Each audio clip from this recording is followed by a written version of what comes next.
Bantu b'Imana, murazi igituma igiriza ari ikintu ciza, murazi igituma tuza aha, murazi igituma tubahimiriza kuba mu bandi, murazi igituma dufise amakominote mato n'imbari n'amaserire canke turondera abagenzi bene data.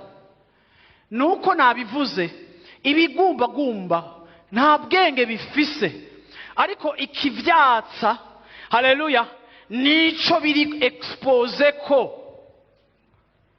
Ico emotion zanje ziri expose ko nico gifise influence kuri jewe.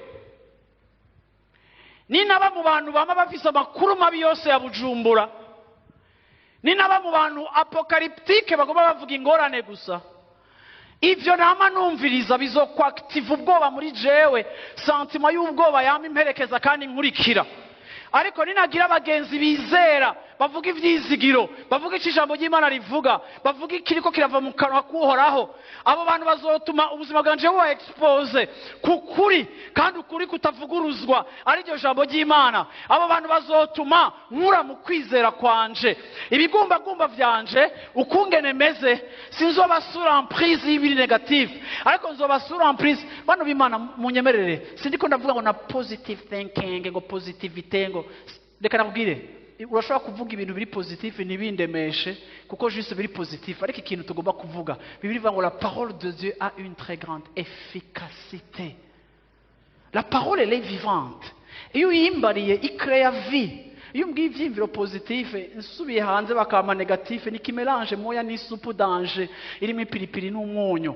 Ariko kandi iyo muye n'ijambo ry'Imana shaka uzanira ikindi kimelange, rya jambo riravuga ngo haranditswe ngo. Haleluya, Bwana sifiwe sana.